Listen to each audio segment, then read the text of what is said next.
No ar, 18 horas. Notícias de Manaus, Amazonas, Brasil e do mundo. Agora na Mix. Muito boa noite, Cid Soares. Boa noite, Carinho, boa noite todo mundo. Boa noite, sexta-feira, boa noite. Boa noite, sextou, né? Respirando os ares desse fim de semana já. Vambora. Pianinho, né? Afinal de contas, continuamos na pandemia, apesar da vacinação, temos aí que continuar seguindo todos os protocolos sanitários para evitar a Covid-19. E aí, Cid Soares, temos Festival de Parintins, não é? Mais ou menos. Temos, né? Temos mais ou menos. Tá, vai começar o Festival de Parintins, mas a gente não vai ter muita, como é que diz? Muita aproximação, né? Digamos assim. O Festival de Parintins vai ser online mais uma vez, e pelo segundo ano, né? Claro. Por causa ainda da pandemia de Covid-19, o Festival Folclórico de Parintins não terá público este ano.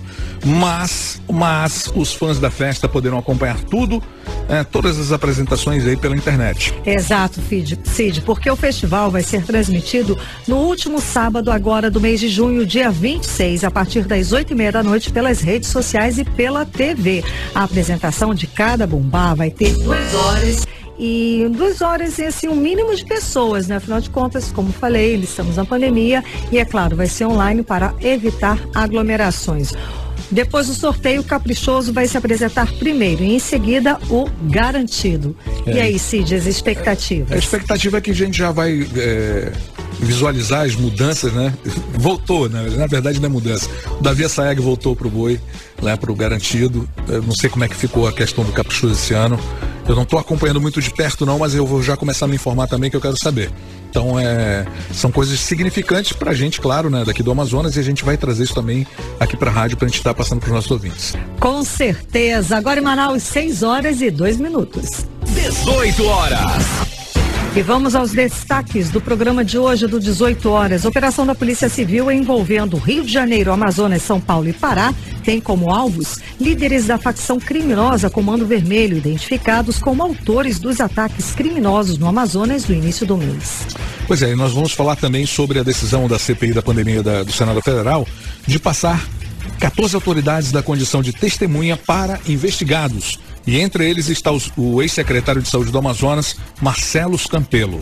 Made in Amazônia, a bioeconomia vai ser um tema de uma rodada internacional de negócios com produtos típicos amazônicos. É o nosso destaque também, a decisão da Assembleia Legislativa de armar as guardas municipais do Amazonas. 18 horas. Isso e muito mais no programa de hoje, que começa agora, o programa 18 horas de hoje, sexta-feira, 18 de junho de 2021. Você está ouvindo 18 horas. Olha, foi deflagrada hoje a Operação Coalizão do Bem, envolvendo polícias civis do Rio de Janeiro, aqui do Amazonas, São Paulo e do Pará. Foram cumpridos aí 18 mandados de prisão e 35 buscas e apreensão.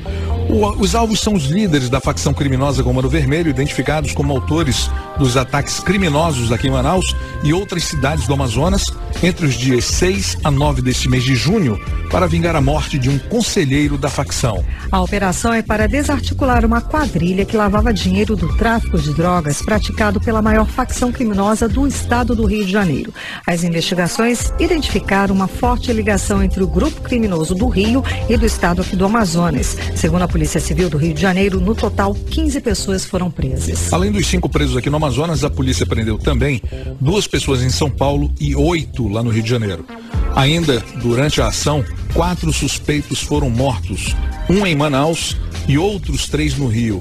Segundo a polícia, a pessoa morta em Manaus era pai de um dos suspeitos, que teria avançado nos policiais para impedir a prisão do filho. A operação tinha como objetivo principal prender o traficante Caio Wellington Cardoso dos Santos, o Mano Caio, de 28 anos. De acordo com as investigações, foi o traficante Caio, junto com o irmão de Gelson Lima Carnaúba, Marcelo da Silva Nunes, que comandam a facção criminosa Comando Vermelho aqui no Amazonas. Os investigados são suspeitos de enviar mais de 126 milhões de reais para fortalecer a facção criminosa aqui no Amazonas.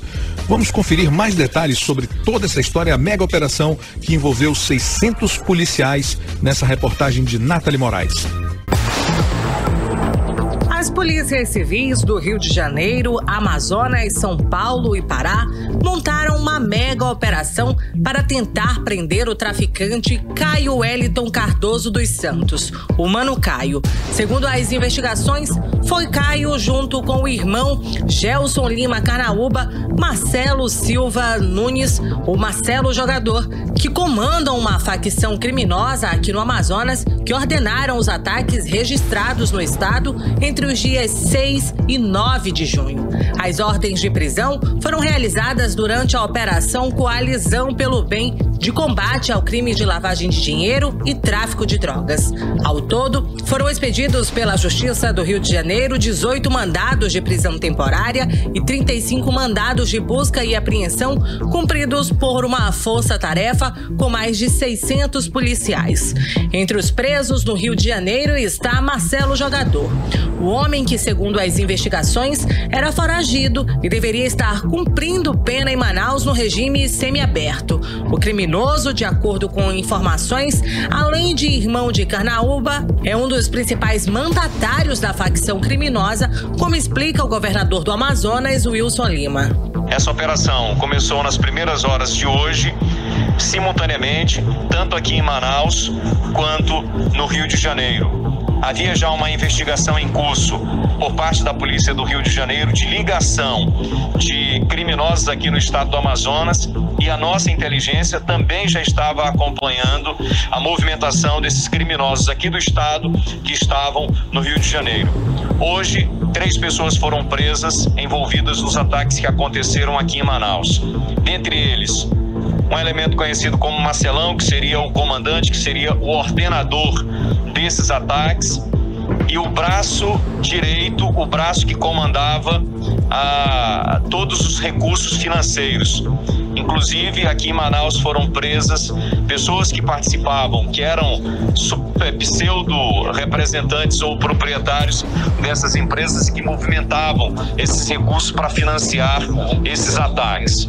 Outro mandado de prisão mira em Mano Caio, que está foragido do Amazonas desde o ano de 2018.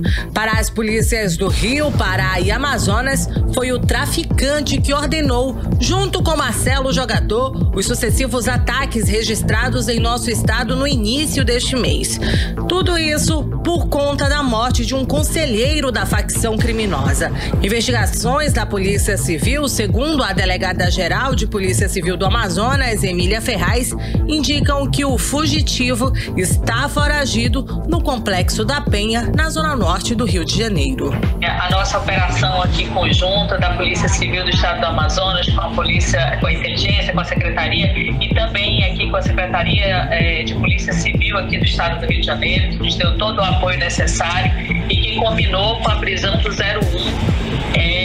que comanda o narcotráfico na região aí norte, que foi feito um trabalho de excelência, combinou também com a prisão do operador desse dinheiro, né, desse narcotraficante, e aqui as nossas provas fartas da participação das pessoas aqui na liderança, que deram essas ordens daqui do Rio, aí para Manaus.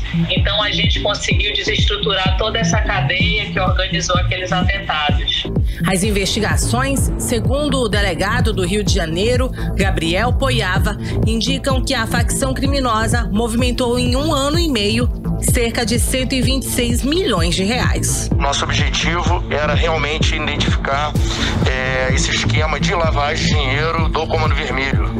Então, identificamos que esse braço do Comando Vermelho, vinculado ao estado do Amazonas, remetia uma grande quantidade de dinheiro para a região da fronteira desse estado, daquele estado do Amazonas, com o objetivo não só de fortalecer o tráfico de drogas aqui, mas também ser um caminho de uma porta de entrada de drogas e armas. Então, por isso que identificamos em aproximadamente 1 ano e meio uma movimentação de 126 milhões de reais através de empresas de fachadas, contas de laranjas, da remessa do tráfico de drogas do Rio de Janeiro para o estado do Amazonas. E realmente foram cumpridos hoje mais de 30 mandados de busca e 18 mandados de prisão. Alguns ainda estão foragidos, mas em sua maioria já foram cumpridos. Os integrantes da organização criminosa enviavam dinheiro para o Amazonas para a região de fronteira, onde os responsáveis pela organização criminosa compravam as drogas e também as armas. O dinheiro arrecadado pelo grupo era levado em empresas falsas e também de fachada. A justiça agora decretou bloqueio de bens das empresas e também dos investigados. Segundo as autoridades de segurança pública do Amazonas, 82 pessoas ligadas diretamente nas ações criminosas e mandatários do crime já foram presos. Nathalie Moraes para o 18 horas. Os ataques dessa facção no início desse mês mostram o quanto a segurança pública aqui no Amazonas está esfacelada. Aliás, a segurança foi desmontada, né? Os criminosos ditaram as regras, colocaram as autoridades aqui, a nossa cidade, de joelhos, impuseram um lockdown do crime, né? Esse lockdown é o lockdown do crime, fazendo com que a população ficasse presa em casa, totalmente amedrontada, sem que tivesse uma resposta à altura das forças de segurança. Isso não pode acontecer. Foi exatamente isso que aconteceu, Cid. Foi necessário vir agentes da Força Nacional de Segurança para restabelecer a ordem, porque as nossas autoridades aqui perderam completamente o controle e o comando. Agora, só foi possível chegar aos líderes aí com o apoio das forças de segurança do Rio de Janeiro, São Paulo e do nosso vizinho aqui, o Pará. E que todos querem, é claro, que o combate ao crime seja implacável e que se investigue as denúncias, aí são denúncias sérias, de que a cúpula de segurança aqui do estado do Amazonas estaria dando apoio a uma milícia formada por policiais militares amazonenses. São denúncias gravíssimas que devem ser investigadas a fundo por órgãos independentes. Você está ouvindo 18 horas. O ex-secretário de Saúde do Amazonas, Marcelo Campelo, entra para a lista de investigados da CPI da Covid no Senado Federal. Mas o governador do Amazonas, Wilson Lima, fica de fora dessa relação. Bom, segundo membros da CPI, depende do Supremo Tribunal Federal incluir o Wilson Lima entre os investigados. Por isso, as lideranças de movimentos sociais e moradores aqui do estado do Amazonas questionam possível blindagem do governador do estado também em Brasília. Vamos aos detalhes sobre essa história agora na reportagem de Odineia Araújo. O governador Wilson Lima conseguiu escapar da lista de pessoas que saíram da condição de testemunhas para investigados da CPI da Covid no Senado. Na lista do relator Renan Calheiros, entre os 14 nomes citados, consta o do ex-secretário de Saúde do Amazonas, Marcelo Campelo, que foi preso na 4ª fase da Operação Sangria, que investiga o aluguel do Hospital de Campanha Newton Lins. O ex-secretário foi ouvido essa semana pela CPI. O presidente do Comitê Amazonas de Combate à Corrupção e ao Caixa 2, Carlos Santiago, acredita que o governador não foi incluído na lista de Renan porque ainda existe o conflito jurídico no Supremo Tribunal Federal sobre a competência ou não de uma CPI do Poder Legislativo investigar o chefe de outro poder. Mas o próprio Supremo Tribunal Federal já reconheceu que o Wilson Lima é o investigado pela Polícia Federal e pela Procuradoria-Geral da República por irregularidades na compra de equipamentos superfaturados durante a pandemia. E no dia 30 de junho, a Corte Especial do STJ vai analisar se aceita ou não as acusações da Procuradoria da República contra o governador. Acusações que são resultados das investigações. O deputado Wilker Barreto também acredita que a exclusão do nome do governador da lista foi porque ele não foi à CPI no último dia 10, amparado por um habeas corpus do STF que o deixava livre para ir ou não por já ser investigado. Obviamente, as medidas judiciais que ele implementou para não ir depor, para mim, materializam a culpa que todo o Amazonas e o Brasil sabe que ele tem. E outro fato também, ele já é indiciado, vai ser indiciado no dia 30, não tenho dúvida que o STJ tornará o Wilson Lima réu por todas as atrocidades que ele cometeu contra o povo do Amazonas. Já o presidente do movimento social O Povo é o Poder, Júnior Oliveira, questiona uma possível blindagem do governador do estado também em Brasília. É uma preocupação muito grande, né? Porque, de fato, segundo a própria Polícia Federal, no seu relatório, diz que o chefe dessa facção criminosa supostamente é o governador do Amazonas. E quando se deixa de fora o chefe da organização criminosa e só colocam o ex-secretário, que diga-se de passagem é o 4º secretário preso, é muito preocupante essa blindagem que acontece com o chefe do Executivo Estadual. E eu espero que os senadores da CPI da Saúde voltem atrás e peçam para que o STF anulem, né, essa blindagem do governador do Amazonas. O funcionário público Miguel Oliveira Filho não concorda com a exclusão do governador do Amazonas da lista de investigados da CPI do Senado. O governador Wilson Lima não era para estar fora desta lista de investigados da CPI da Covid, da CPI do genocídio. É um governador que já tem bastante processos comprometendo que houve esse desvio, fugiu da CPI do genocídio se amparando num habeas corpus do STF e é inadmissível isso.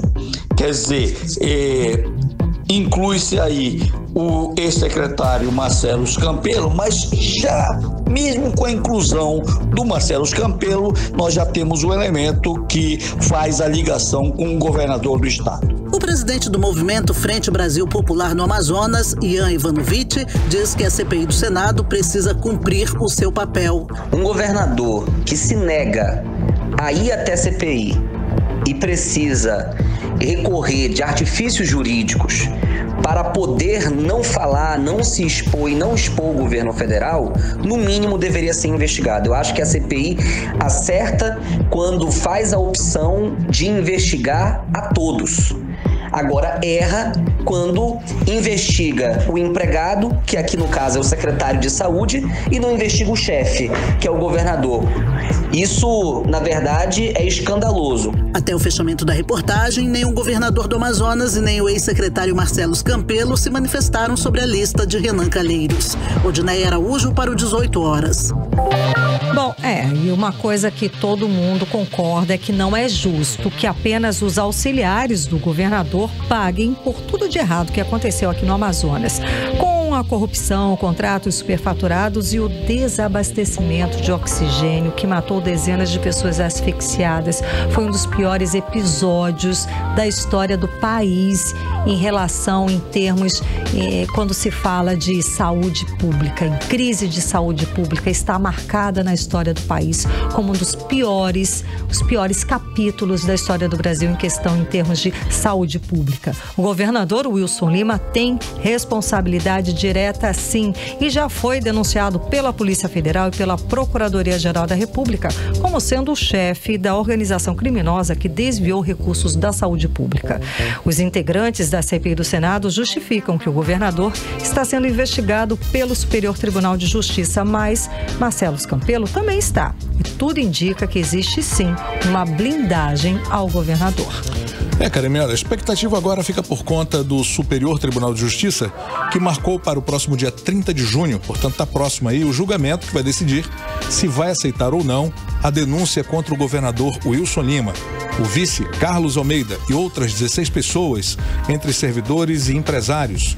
Se o Superior Tribunal de Justiça aceitar, o Wilson Lima vira réu no processo que apura desvio de recursos da saúde e a atuação da organização criminosa em que ele é acusado de ser o chefe. E agora vamos chamar o nosso correspondente em Brasília. Vamos conversar com o jornalista Carlos Eduardo Matos, que tem mais informações sobre a decisão da CPI da pandemia do Senado de passar 14 autoridades da condição de testemunha para investigados. Muito boa noite, Carlos Eduardo. A CPI entra aí numa nova fase com essa decisão anunciada hoje. Boa noite.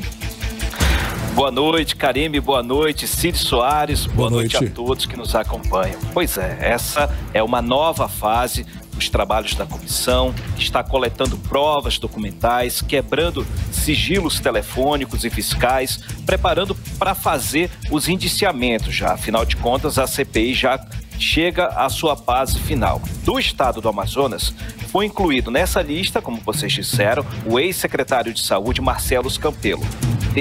só ele, do estado do Amazonas. Da equipe do governo, vou estender um pouco essa lista aí. Da equipe do governo foi o ministro da Saúde, Marcelo Queiroga, Dr. Marcelo Queiroga, a secretária de Gestão do Trabalho do Ministério da Saúde, Mayra Pinheiro, conhecida como a Capitã Cloroquina, a coordenadora do Programa Nacional de Imunização, Franciele Fantinato, o secretário de Ciência, Tecnologia e Inovação do Ministério da Saúde, o senhor Hélio Angotti Neto. Dos exonerados do governo foram convertidos, transformados em indiciados o general Eduardo Pazuello, o ex-ministro da Saúde, o ex-ministro das Relações Exteriores, Ernesto Araújo, o ex-secretário de Comunicação da Presidência da República, o senhor Fábio Weingarten, e o ex-secretário executivo do Ministério da Saúde, o coronel Elcio Franco. Agora também estão nessa lista os membros do suposto gabinete paralelo do governo, de apoio ao governo do presidente Jair Bolsonaro. A médica Nise Yamaguchi, o virologista defensor da cloroquina Paulo Zanotto, o empresário e conselheiro desse gabinete paralelo, o senhor Carlos Wizard, que não compareceu e agora vai receber a condução coercitiva e ter o passaporte apreendido, né? O senhor Arthur Weintraub, que é o ex-assessor especial da Presidência da República, e por último, o senhor Luciano Dias Azevedo. Ele é anestesista da Marinha, autor do documento que tentava burlar a bula da cloroquina, que esse fato foi denunciado pelo ex-ministro Mandetta.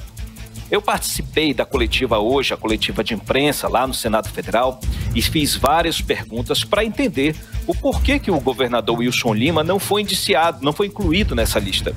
O motivo é o impasse dentro do STF, como disse a Aldineia, que discute a competência da CPI de convocar os governadores, ou seja, os chefes do Poder Executivo. Há um conflito de interesses aí entre os poderes. Eu conversei com o vice-presidente da CPI, o senador Randolph Rodrigues, que explicou minuciosamente a razão pela qual não classificar ainda o governador Wilson Lima na condição de investigado. Vamos ouvir o senador.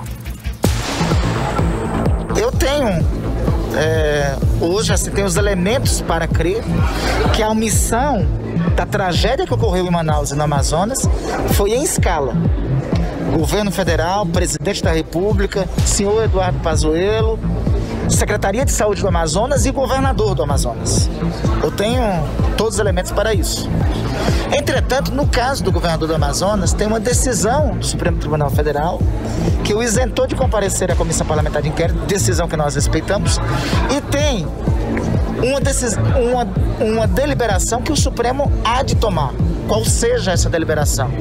Se cabe à Comissão Parlamentar de Inquérito adentrar sobre a investigação de atos dos governos estaduais ou não.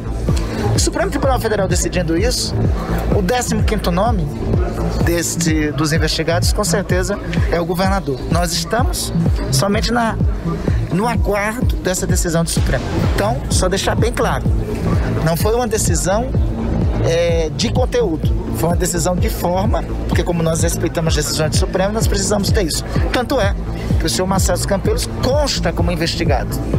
O nome do governador não constou agora, somente por essa circunstância. Tá aí então o senador Randolph Rodrigues, vice-presidente da CPI da Covid lá do Senado Federal, explicando por que o nome do governador Wilson Lima não está nesta lista de investigados da CPI, porque que ainda não consta, não é, Carlos Eduardo? Então, há uma situação, um imbróglio judicial nisso tudo, não é? Eu ouvi a matéria da Aldineia Araújo, tem muita desconfiança na lista do relator Renan Calheiros, né? A não inclusão do governador Wilson Lima nessa lista, mas vale salientar que essa lista, essa fase é preliminar. É uma fase, como diz o próprio senador Randolph, é uma fase simbólica em que a CPI passa de um nível para outro. A investigação ainda não acabou. Ou seja, a preocupação agora nesse momento é com o STF. O STF precisa agilizar, ter pressa nessa decisão para que a CPI não seja prejudicada. o relator, o senador Renan Calheiros, explicou também as razões para não incluir Wilson Lima nessa lista. Vamos ouvir. Você está acompanhando a discussão sobre a competência da Comissão Parlamentar de Inquérito para investigar ou não o governador de Estado. Nós estamos aguardando, a decisão do Supremo Tribunal Federal para que, em aclarando essa circunstância, nós possamos avançar ou não com relação a essas investigações. Sobretudo essa investigação, porque, como todos sabem, o Estado do Amazonas é um fato determinado da Comissão Parlamentar de Inquérito, mas nós ainda aguardamos a manifestação do Supremo Tribunal Federal, especialmente da ministra Rosa Weber. Aí, então, o senador Renan Calheiros, relator da CPI da Covid lá no Senado Federal, explicando justamente essa questão, esse impasse jurídico, não é, Carlos Eduardo? Exatamente. A gente sabe que o senador Renan Calheiros, ele nunca apoiou a convocação de governadores. Afinal, ele é pai de um governador lá do estado de Alagoas e que ele está sendo investigado também por supostos crimes de corrupção com recursos direcionados à pandemia. Então ele vem defendendo que governadores não podem ser chamados. Mas essa CPI é um verdadeiro cabo de guerra, a gente tem que entender isso. O alvo principal dessa CPI é o presidente Jair Bolsonaro, é o governo federal. E talvez incluir o nome do governador Wilson Lima possa estrategicamente tirar o foco da CPI sobre o governo federal. Mas isso daí é uma outra questão, é uma questão de estratégia, de alvo, do jogo político que existe dentro da CPI. Eu trouxe mais um áudio, dentro desse contexto, eu trouxe para vocês ouvirem mais uma fala do senador Renan Calheiros, que ele concorda com essa questão do STF, que a CPI precisa do STF para continuar seguindo em frente. Vamos ouvir o senador Renan Calheiros. As decisões do Supremo Tribunal Federal, elas são compatíveis com o aprofundamento da investigação, e essa é mais uma oportunidade para dizer que nós estamos satisfeitos, sim, com relação às liminares concedidas, com relação ao fato de ter aclarado os depoimentos de testemunha, e com relação às decisões que foram conferidas pela manutenção dos sigilos. Então, a gente seguiu escutando o senador Renan Calheiros, relator da CPI da Covid do Senado Federal, explicando aí essas questões jurídicas. Agora é só aguardar, não é, Carlos Eduardo? Exatamente, vamos aguardar, talvez semana que vem possa ter novidades com relação a esse entendimento do STF. Afinal, o STF interferiu bastante nos trabalhos da CPI. A gente já disse ontem aqui e vou repetir para vocês. Essa questão, a decisão do STF de dar às pessoas, aos depoentes, o direito de ficarem em silêncio, isso é constitucional, é um direito democrático do cidadão brasileiro. Agora, no caso de Wilson Lima, ele usou e abusou desse direito. A ministra Rosa Weber concedeu a ele não só o direito de ir ou não, mas de ficar em silêncio. Ou seja, e ele, ao invés de aproveitar o momento para esclarecer, como foi com o ex-ministro da Saúde, general Eduardo Pazuello, como foi o Wilson Witzel ontem, ele resolveu não ir. Por isso que a gente sempre diz que foi um deboche o que ele fez. O senador Randolph me disse também durante essa coletiva, eu conversei com ele mais um pouco para entender mais o porquê não incluir o governador nessa lista. Ele disse que ele vai buscar mais elementos, ainda não acabou. Então, o próximo passo da CPI na semana que vem, segundo ele, provavelmente, é votar um requerimento, o qual solicita informações da CPI da Saúde, da Assembleia Legislativa do Amazonas, para que as investigações feitas aí no estado do Amazonas sobre os crimes de corrupção cometidos durante a pandemia sejam aproveitadas pela CPI do Senado. Karime. Certo, afinal de contas, eles até já pediram a convocação, dos dois responsáveis pela CPI da Saúde aqui na Assembleia Legislativa. Bom, mas vamos falar hoje da CPI. Hoje teve reunião, eles fizeram um balanço, Carlos Eduardo. Como é que foi essa sexta-feira de trabalhos aí na CPI da pandemia? Hoje foi uma sexta-feira de audiência pública com 2 especialistas defensores da cloroquina, os médicos Francisco Cardoso e Ricardo Zimmermann. Ricardo Zimmermann, no caso. Eles estiveram aí em Manaus, eles foram aí, falaram sobre a cloroquina, o tratamento precoce. As falas deles tiveram todo o apoio dos senadores da base governista, mas a fúria do senador Omar Aziz. Vamos ouvir. Eu estava tentando explicar como é que é a dispersão viral. Não cita Manaus. Que vocês foram levar e usar o povo do Amazonas como cobaia com o Trantekov. Foi lá. Vossa Excelência. Foi lá, na minha terra, na terra que eu vivo, foi lá que vocês, o governo federal, juntamente com alguns médicos, foram usar os amazoneses, os caboclos do meu estado, como cobaia. Nossa cobaia! Droga. Que morreu de gente lá, doutor. Nossa droga em teste, inclusive, reduziu em 5 vezes a mortalidade. O senhor teve acesso aos resultados, Vossa Excelência? Aí a gente conferiu aí a revolta do senador Omar Aziz, ele que é presidente da CPI da Covid-19 no Senado Federal. Essa gargalhada foi dele. E foi dele, exato, sobre esse resultado. E ele que não ficou até o fim, não é, Carlos Eduardo? Ele viajou aqui para Manaus, segundo a assessoria dele.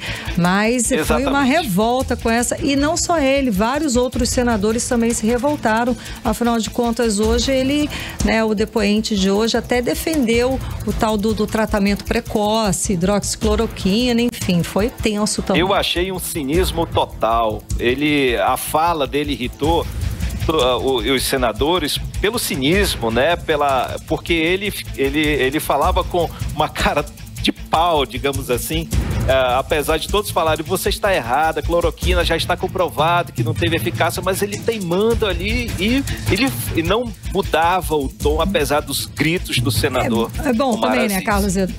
Ele é o posicionamento dele, é o trabalho dele. Ele estava ali defendendo o posicionamento dele, ele como especialista, defendendo o trabalho que ele fez durante esse período de pandemia. Então, ele estava ali defendendo o trabalho, a assinatura dele, profissionalmente, ele estava ali defendendo. Aí, acho que a gente foi importante. O presidente, o Omar Aziz, ele precisou abrir essa sessão, fazer essa audiência pública, porque na semana passada ele abriu espaço para cientistas que eram contrários à cloroquina. Então, a CPI ela abriu espaços contrários e aos favoráveis. Dessa vez foram os favoráveis, mas foi muito difícil ouvir, Karine. Olha, para finalizar... Sim. Pois é.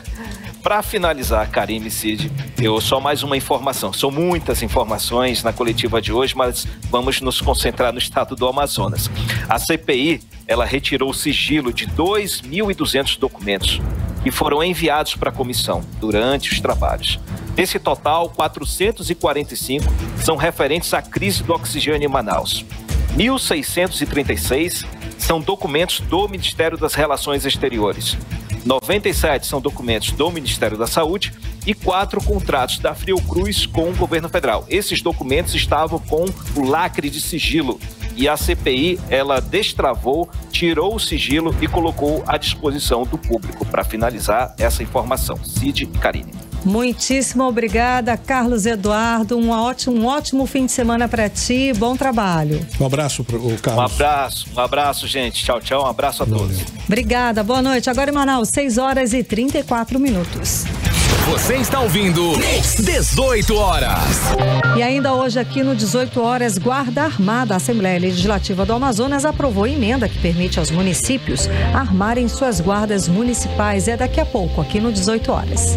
Você está ouvindo 18 horas. E agora vamos saber a previsão do tempo e temperatura para esta noite com Karime Leão. Previsão do tempo.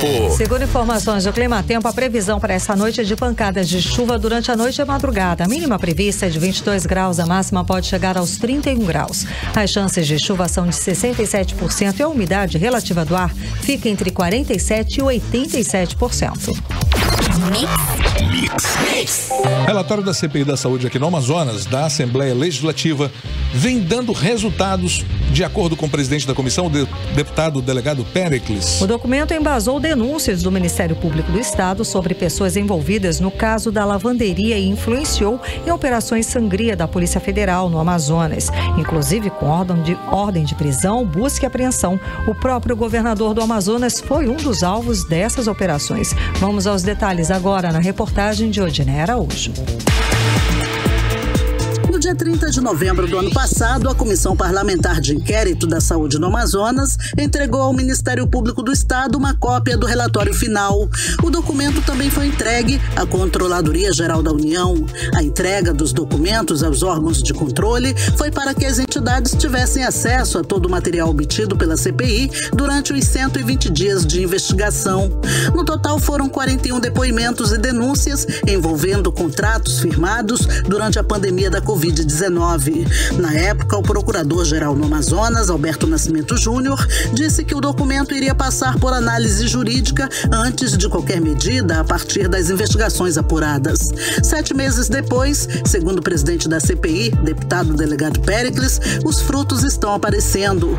O documento embasou denúncias do Ministério Público do Estado sobre uma lavanderia que lavou toneladas de roupas, mesmo sem ninguém no hospital, e influenciou em operações da Polícia Federal no Amazonas, inclusive com busca e apreensão no gabinete e na casa do governador Wilson Lima. Aos poucos, os órgãos de controle vêm dando resultado.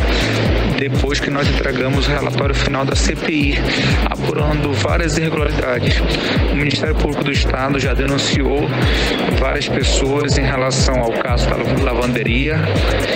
E tivemos 2 operações, todas com ordem judicial de prisão e busca e apreensão, investigando com mais profundidade os casos do hospital de campanha e dos respiradores.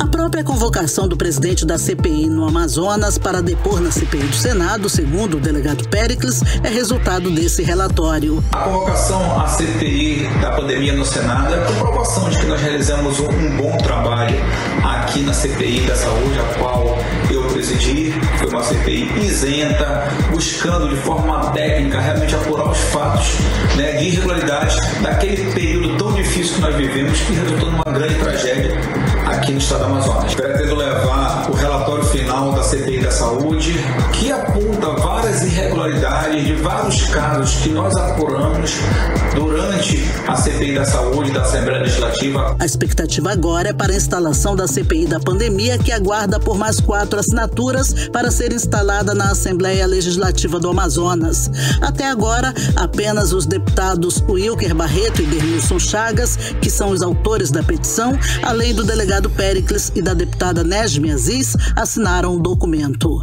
Odiné Araújo para o 18 horas. Você está ouvindo 18 horas. A Assembleia Legislativa do Amazonas aprovou emenda que permite aos municípios armarem as suas guardas municipais. Assim que publicada, a mudança vai permitir que os guardas municipais amazonenses possam portar arma de fogo durante os seus expedientes. Vamos entender melhor o assunto agora na reportagem de Júlia Gomes. A proposta de emenda aprovada na última quarta-feira pela Assembleia Legislativa do Amazonas permite que as guardas municipais de todo o estado utilizem armas letais durante o expediente. De acordo com a PEC aprovada, foi feita uma alteração na redação do inciso 5 do artigo 125 da Constituição Estadual do Amazonas, que retira a restrição do porte de arma de fogo pelas guardas do município, conforme entendimento do Supremo Tribunal Federal. A PEC 03 de 2021 é de autoria do deputado estadual delegado Péricles. Para o parlamentar, a aprovação junto à Casa fortalece ainda mais a categoria como o braço da segurança pública do Amazonas. Garante o fortalecimento das guardas municipais, ratificando aquilo que nós já sabemos, a participação das guardas no Sistema Único de Segurança Pública e agora avançando na parte de capacitação, treinamento, para que possa desenvolver um trabalho direto na segurança pública junto com os demais órgãos. Uma outra emenda, a 04 de 2021, do deputado Cabo Maciel, também foi aprovada, mas parcialmente pela Assembleia. Ela trata do treinamento, capacitação e utilização de arma de fogo e inclui as guardas municipais no rol dos órgãos integrantes do Sistema Único de Segurança Pública. A PEC sofreu alteração, pois o texto ampliava a atuação das guardas municipais, mas por entenderem que a responsabilidade de operações de patrulhamento é da Polícia Militar, os deputados retiraram o texto da proposta. O cabo Maciel, então, apresentou nesta quinta-feira uma nova PEC, propondo mudança no rol de atuação das guardas, regulamentando a questão da operacionalidade das guardas municipais. Nós construímos uma nova PEC, né, e demos entrada já agora, no dia de hoje, na Assembleia Legislativa, vai fazer a tramitação desse artigo, que vai dar aí todo o parâmetro para as guardas municipais na execução do seu trabalho. Foi criado o Fundo Nacional de Segurança Pública, o SUSP, e dentro dessa criação deu parâmetro para que as guardas municipais fizessem parte do sistema de segurança pública. E nós precisávamos adequar tudo isso dentro da Constituição. Nesta quinta-feira, durante coletiva de imprensa, o prefeito Davi Almeida aproveitou para comemorar a aprovação das PECs na Assembleia. Davi Almeida lembrou ainda o episódio de vandalismo da rotatória Humberto Calderaro Filho, conhecida como Bola das Letras, e afirmou que 3 guardas municipais desarmados ficaram assistindo o ato de vandalismo. Caso eles estivessem armados, estariam autorizados a agir, segundo o prefeito. Eu tinha 3 guardas municipais lá na Bola das Letras, quando chegaram 3 marginais bandidos vagabundos. Eles ficaram assistindo os caras tocarem fogo na Bola das Letras. Se eles têm arma, eles tinham autorização de derrubar aqueles 3 vagabundos para serem exemplo para todos. Eu tenho que ser para bandido, querida. Eu sou de um bairro chamado Morro da Liberdade. Para bandido, para vagabundo, não se pode dar moleza. Se eu puder dar arma para eles, chicote, chibata para que eles dêem desses vagabundos. Júlia Gomes para o 18 horas. Olha, sobre esse assunto, o Ministério Público do Amazonas instaurou um inquérito civil para apurar a permanência irregular de servidores de regime administrativo e a contratação, também irregular de servidores na Guarda Municipal de Manaus. É que a Constituição Federal proíbe a contratação de funcionários sem concurso público. Você está ouvindo 18 horas. Olha, o prefeito Davi Almeida anunciou o pacote de obras aí para o período do verão. O prefeito está prometendo construir 5 viadutos, teleférico e mirante. O investimento estimado em infraestrutura é de 438 milhões de reais. Já em obras de urbanização, o valor passa de 407 milhões de reais. Vamos conferir mais detalhes na reportagem de Nathalie Moraes. A Prefeitura de Manaus lançou o programa Mais Manaus, onde a Prefeitura pretende nos próximos 24 meses entregar à população manauara inúmeros benefícios, com investimentos de mais de 1 bilhão e 200 milhões de reais, além de aproximadamente 60 mil novos empregos e melhorias nas áreas da saúde, educação, infraestrutura, mobilidade urbana, feiras e mercados e também na urbanização. O programa foi lançado pelo prefeito de Manaus, Davi Almeida. Fazendo mais com menos. E é isso que se faz em administração pública. Otimizar os recursos e nós vamos fazer esses investimentos, esses recursos que já estão no caixa. Esse é o projeto Mais Manaus. Segundo o vice-prefeito e secretário municipal de infraestrutura, Marcos Rota, as ações de infraestrutura inclusas no programa vêm para melhorar principalmente a mobilidade urbana e o tráfego de veículos nas vias, com ações de tapa-buracos e recapeamento, além da construção de complexos viários, terminal de integração e novas passarelas em Manaus. Agora nós estamos aqui ao lado dele para o lançamento do plano de verão, que pretende recuperar mais ou menos 10 mil ruas na cidade de Manaus. É um plano extremamente ousado, porque nós vamos começar a fresagem, que é a retirada da camada asfáltica antiga da Avenida das Torres, e vamos recapear a Avenida das Torres com asfalto de qualidade de 5 centímetros para dotar uma das principais vias da cidade com uma infraestrutura melhor. Então, um trabalho que nós vamos fazer em parceria, a Prefeitura Municipal de Manaus, através da CEMIF e através de empresas também que serão contratadas, porque Manaus tem pressa. Entre as melhorias que envolvem o programa Mais Manaus está o projeto Mais Educação, com 80 milhões de reais destinados à construção de 3 novas creches, retomada de obras em 6 creches e ampliação e reforma e construção de escolas da rede pública municipal. O presidente da Câmara Municipal de Manaus, o vereador Davi Reis, comentou sobre a importância para a população manauara do projeto. A Câmara Municipal de Manaus jamais será entrave para o crescimento, para o progresso da cidade de Manaus. Lógico que nós também não abrimos mão do nosso ofício de fiscalizar e de legislar, mas toda ação que ela gera benefícios para a cidade de Manaus, ela tem tido na Câmara Municipal o apoio integral dos parlamentares. Isso tem surtido efeitos positivos para a nossa cidade. É tanto que hoje Manaus vive um dos dias mais alegres, mesmo nesse momento ainda de pandemia. A Prefeitura de Manaus lança um programa de crescimento econômico nunca visto. Os recursos financeiros, segundo o prefeito Davi Almeida, são provenientes de empréstimos de bancos, verba própria da Prefeitura de Manaus, aporte do Estado e também dinheiro público do rateio de emendas parlamentares federais no orçamento da União. Segundo Davi, parte dos valores já estão disponíveis no caixa da Prefeitura de Manaus. Nathalie Moraes para o 18 horas. Você está ouvindo 18 horas. Bom, e um boletim divulgado pela Fiocruz mostra a situação da transmissão da Covid-19. É preocupante em todo o país. Os pesquisadores mapearam o nível da transmissão comunitária do vírus. E aqui em Manaus, regiões próximas, a transmissão comunitária do novo coronavírus é considerada muito alta, de acordo com o estudo. O que preocupa, pois os indicadores são baseados a partir do aumento do número de casos de internações e mortes pela doença. Vamos a mais detalhes agora na reportagem de Júlia Gomes. De acordo com o mapeamento feito pela Fiocruz, a transmissão comunitária da Covid-19 ainda é muito alta em Manaus e regiões próximas à capital. Um sinal de que a pandemia continua numa situação crítica no Amazonas. A análise foi feita na segunda semana de junho e divulgada em um novo boletim sobre o avanço da pandemia no país. Ainda segundo a Fiocruz, 23 estados e o Distrito Federal tinham pelo menos uma região com transmissão extremamente alta. Segundo o médico infectologista Marcos Guerra, diretor-presidente da Fundação de Medicina Tropical, a transmissão comunitária é aquela que acontece de um morador para o outro, de forma sustentada naquele local. Isso significa que o vírus instalou-se neste local, nesta localidade, que pode ser um bairro, pode ser a própria cidade, pode ser um município, em que estão ocorrendo vários casos em função da infecção no indivíduo e da transmissibilidade do agente infeccioso capaz de atingir outro morador da mesma região.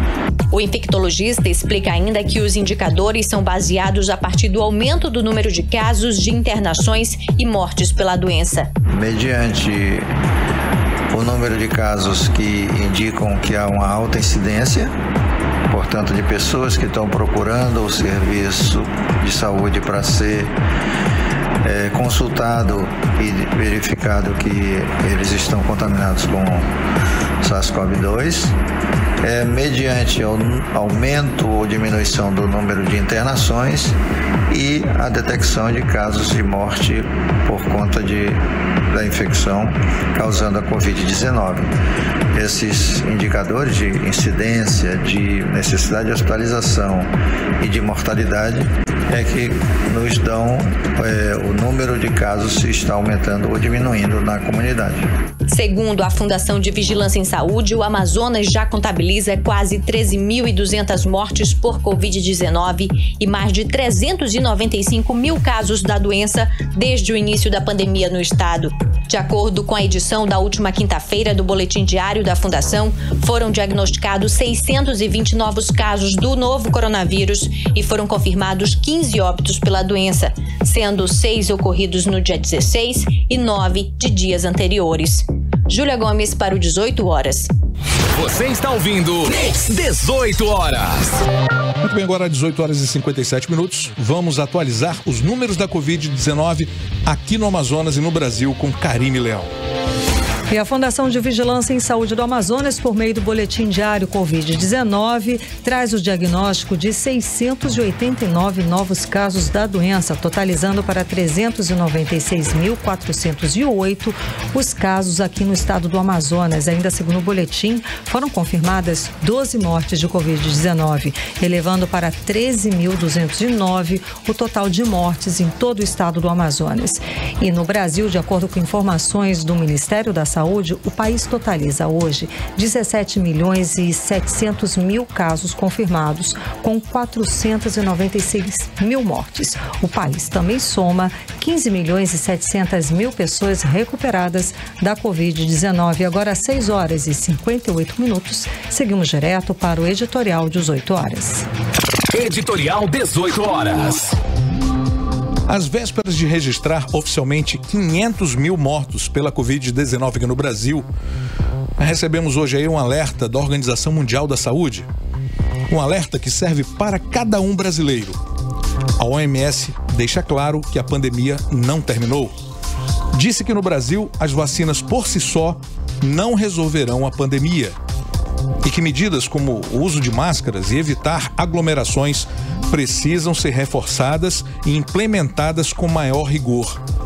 A OMS alerta que 2 mundos começam a ser formados. Um deles com ampla vacinação e depois de meses de medidas de controle começa a se abrir.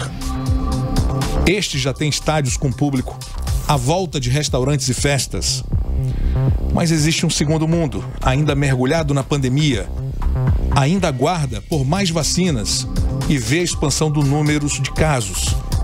Essa é a situação do Brasil e da América do Sul. Então, sextou, mas vamos manter os cuidados. 18 horas.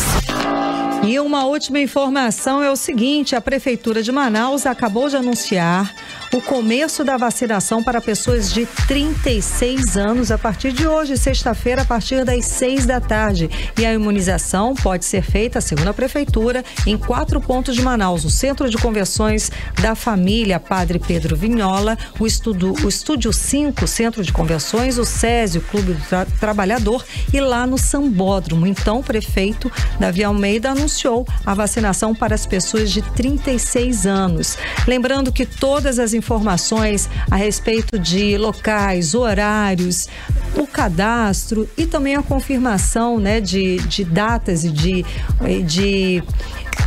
idade, olha, sumiu a palavra da minha cabeça. A confirmação das idades das pessoas preferenciais para a vacinação, todas as informações estão lá no site imuniza.manaus.am.gov.br. Importantíssimo você se vacinar, você se imunizar. Lembrando, leve aí uma carteira de identidade, né?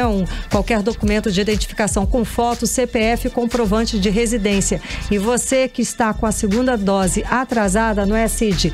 Vai não pode lá. deixar, né? Vai lá se vacinar, meu amigo. Não esqueça que isso é importante. Aí pelo menos você fica com a consciência tranquila, tá certo? Exatamente, vai se vacinar, não perca essa oportunidade. Agora 7h01. Muito obrigada pela sua companhia na edição de hoje aqui do 18 horas. Obrigada pela sua companhia a semana inteira. Um beijo. Beijo, Cid. Boa noite. Beijão, até segunda. Você ouviu 18 horas.